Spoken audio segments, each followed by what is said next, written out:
our well-being, how we feel about ourselves, how we feel about, social media as a whole kind of doesn't matter to these companies. So it has to matter to you. And it got me thinking, well, how do I look after my mental health on social media? And what can I do to make sure that I enjoy the benefits of social media without kind of the negative stuff, basically.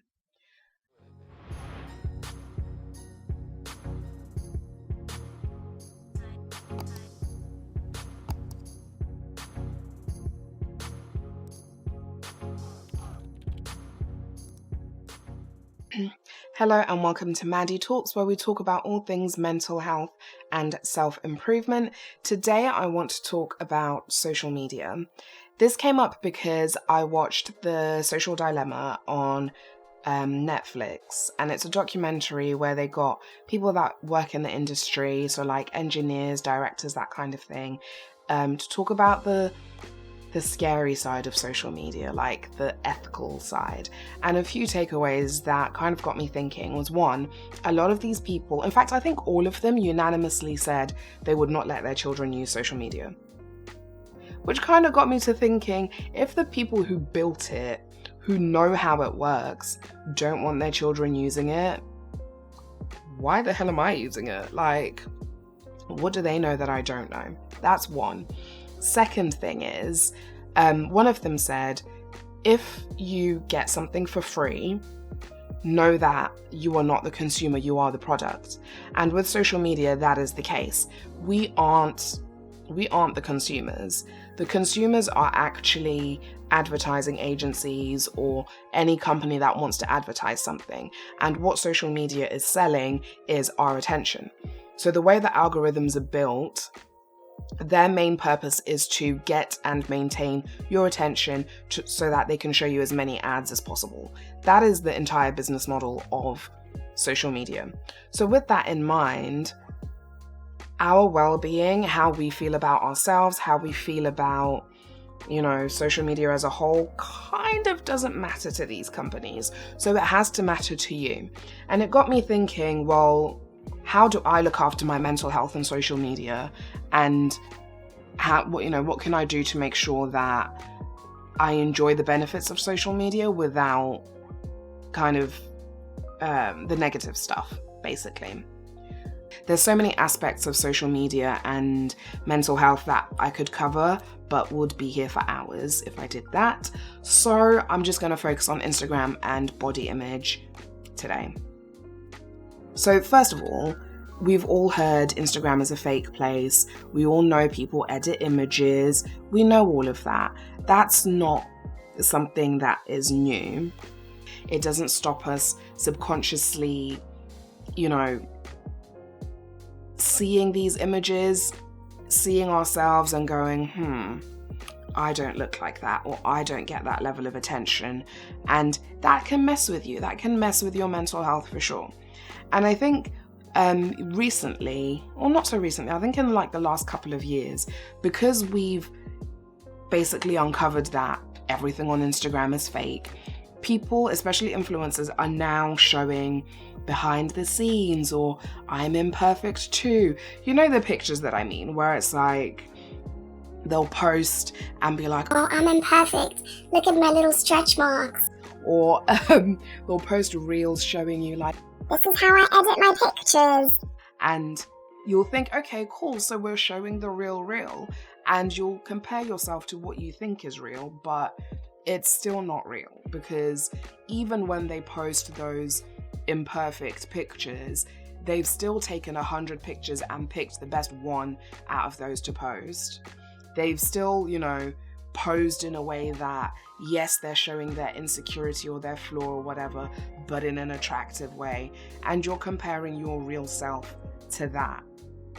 You're always going to come up short, and you're always going to be left feeling a bit crappy. And what makes me laugh about the behind the scenes, let me show you how I edit my pictures, is I think some influencers still lie though, because I was watching one the other day, and this influencer was showing how she uses Facetune for her pictures. And she showed like, I brighten my eyes a little bit by doing this, and I get rid of a few flyaway hairs and stuff like that. And I was really sat there like, You cannot trick me! You cannot trick me! this is when are you going to show us how you edit your nose? When are you going to show us that bit? Because it's like, I had to laugh when I watched it because clearly she'd done all her editing and she was just showing us like the last 3 or 4 steps as like, I've seen you in real life, you don't look like that. So you're not even being, do you know what I mean? Like it's all a bit disingenuous, and we can't compare our real lives, our real selves, our real experiences to that. We can't compare our real bodies to that. And another thing, right? If you take other people out of the equation, Instagram has now got to this weird place where you compare yourself to yourself. And by that, I mean the use of filters, for example. It's weird because as much as I can say, well, I'm not going to compare myself to that girl, when you use filters, you're comparing yourself to like an enhanced you. And if you constantly see those images, you're going to end up feeling like the before picture of yourself, if you know what I mean. I know for me, I used to love a good filter. Oh my God. Especially like, I think it's called Baby Doll or something like that. You know, the ones that like plump your lips a little bit, they narrow your nose, they make your eyes bigger, maybe even add a little wing eyeliner or whatever. Oh God, I loved them because I looked amazing with them. I genuinely did. But then one day I was taking a picture or something or a video or whatever, and the filter slipped and I caught a glimpse of myself, and I kid you not, I literally recoiled. Like, it slipped and I went, ugh. Oh my God, what is that? And then I thought, Maddie, how can you recoil at the sight of your own actual face? Like, something has gone tragically wrong if you look at your real face and it's like, I don't know, it was almost foreign to me, almost like I didn't know what I really looked like. And it made sense because I think I probably spent more time seeing pictures and videos of myself than I did looking in the actual mirror. So I got used to my filtered face. And when I saw my real face, when it like slipped, I was really like, oh my God, that's what I look like? Ugh. And that's not a good way to look at yourself. Plastic surgeons have even coined a new term called Snapchat dysmorphia, because again, we look at our augmented selves so much. That's kind of how we want our faces. That's kind of how we see our faces. And they've seen an increase in people bringing in filtered pictures of themselves to plastic surgeons and asking for that, like asking to look more like them, their filtered selves. Even, do you know what? Even if you compare yourself to your own feed, you will come up short. Sometimes I look at my own Instagram, and I'm just like, Is that me? Oh my God. Mom, Back up. that's me? Yeah. No, that's not. Well, Over there, no, that's not you. that is me. I swear to God, that's me. I don't edit my pictures or anything, but I don't look like that. Because I would have taken loads and loads of pictures to land on that one picture. I would have, done my makeup. In some of the pictures, I'm breathing into within an inch of my life. So I can't even compare myself to my own Instagram, much less somebody else's. And from like a self-esteem point of view, the vanity metrics of Instagram can really do some dangerous stuff to your mental health. If you post a picture one day and it gets 200 likes, you post another picture another day and it gets 50 likes, you'll then sit there and go, well, why did this one get 200 and this one got 50? Or worse still, you'll see somebody else post a picture, they get 500 likes, you post something and you get 50 likes or something, you'll start thinking, well, what do they have that I don't have? What has their picture got that mine doesn't? You know, and that's just not good. And if you're comparing yourself to yourself, like one picture to another, I've found, anyway, for me, it kind of made me fixate on all my flaws or all my perceived flaws. So like when one picture did really well, say got like 100 likes or whatever, and another picture got like 50 likes, it kind of made me think, well, is it because I've gained weight? Is it because of my hair? Is it because my makeup doesn't look good? Is it because I'm a little bit tanned because I've just been on holiday? Is it because this? Is it because my belly's showing? Is it?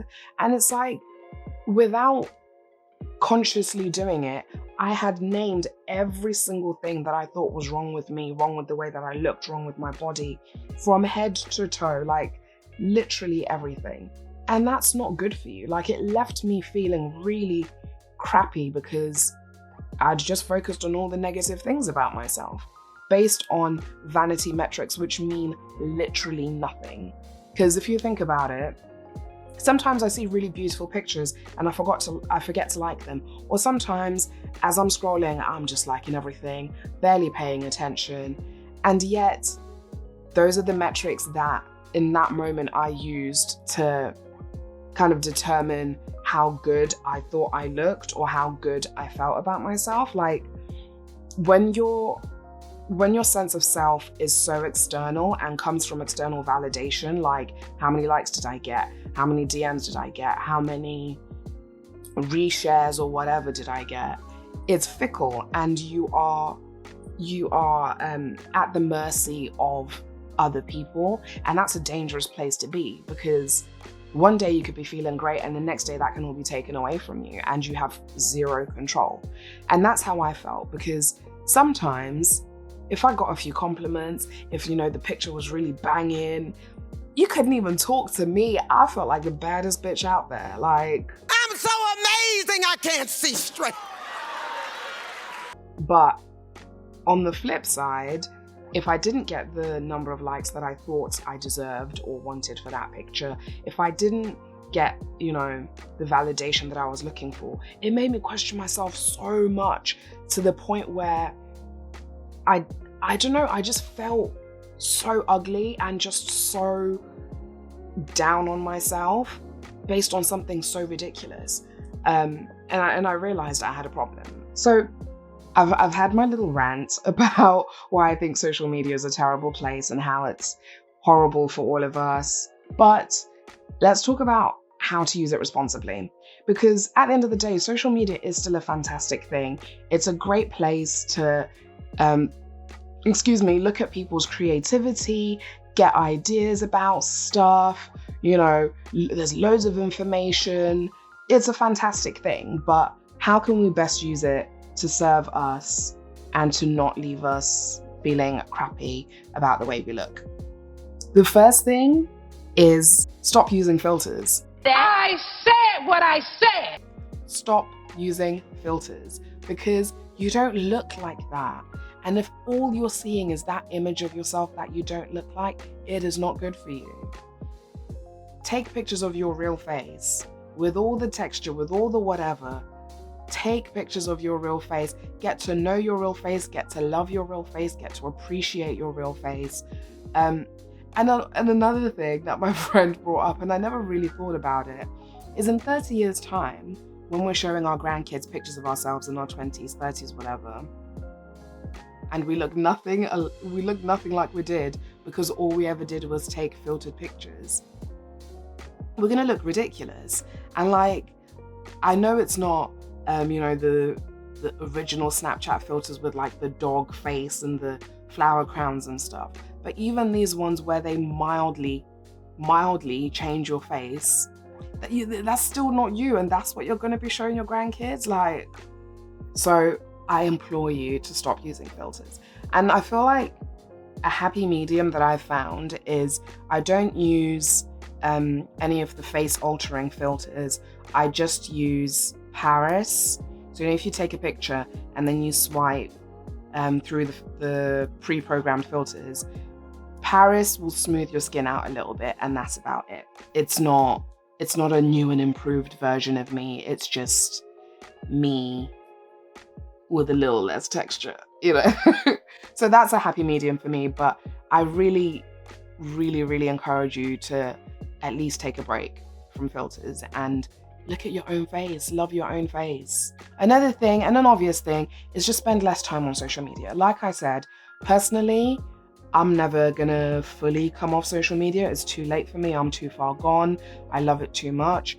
But a healthy medium is every now and again I do take breaks. And I think that's something that everybody should do.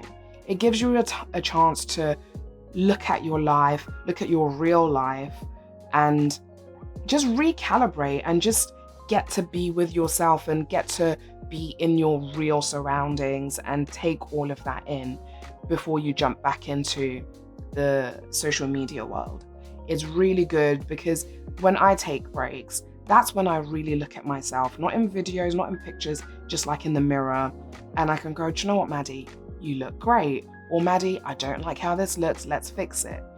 But when you're constantly on social media and there's so much noise and chatter and, other people's opinions constantly being shoved in your face, it's difficult to figure out what you think, what you feel, and what you really want, and what's real and what's not. So I think taking a break is a really good thing to do. And this is the most important one that has truly changed my life. Use your unfollow button. Use it indiscriminately, use it frequently. So I've found, right, anytime I look at an image or I look at somebody's profile and it makes me feel a way, any kind of negative way, unfollow, blocker, delete. بلوك على الفيسبوك، بلوك على الواتساب، بلوك تليفونات، بلوك انستجرام، بلوك بلوك بلوك بلوك عفر بلوك بلوك. All of that, because why should I feel bad on my own feed? Do you know what I mean? And I know people will say, oh, that's insecure, or that's really petty, or, you might feel the reason you're unfollowing someone is small or whatever. It doesn't matter. If it doesn't make you feel good, unfollow. If it doesn't make you happy, unfollow. If it makes you feel away, unfollow, block, delete, all that. So I'll give you an example. I've been trying to work out for God knows how long. So I followed all these like fitness pages and these women with stunning bodies. I'm talking tiny waists, thick thighs, like double cheeked up on a Thursday afternoon. Double cheeked up on a Thursday afternoon, hella ass. And I followed them for like body inspo. And I got to a time where I was scrolling through Instagram and seeing all these beautiful bodies while my belly is sitting in my lap. And it made me feel like crap. Like it didn't feel nice. So I just unfollowed them. None of them had done anything wrong. None of them had been offensive. None of them had, posted pictures that weren't good quality, like nothing. I just felt crap when I looked at them. So I deleted everybody. Unfollow, unfollow, unfollow, unfollow, unfollow. And when I was in a better mental space and when I thought it would motivate me again, I refollowed. And that's the beauty of Instagram, is that it takes nothing to follow. It also takes nothing to unfollow. So anything that makes you feel any type of way, blocker, unfollow. Yes, it's probably petty. Yes, some of the reasons I unfollowed people, if I was to say them out loud, would sound genuinely ridiculous. But anything that didn't make me feel good, anything that doesn't make me feel good, unfollow. And I think everybody should do the same thing. Unfollow everybody. But ultimately, have compassion for yourself. Don't use Instagram as a tool to beat yourself up. Don't use Instagram as a tool to measure your desirability or measure, anything in the real world. Social media is for connecting with your friends. It's for getting inspired by other people. It's for expressing yourself creatively. Post your pictures, post your little reels, do all of that stuff. But just be cognizant of the fact that that is all social media is. It's not a real place, and it shouldn't dictate how you feel about yourself. It shouldn't dictate how you live your life. It shouldn't dictate how you treat others, and it shouldn't dictate how you feel about yourself, how you look, how you sound, all of that. Protect you, the real you, not the virtual you, above all else. And the last thing I'd say is know when to get help, because social media, I've found, kind of creeps up on your mental health. And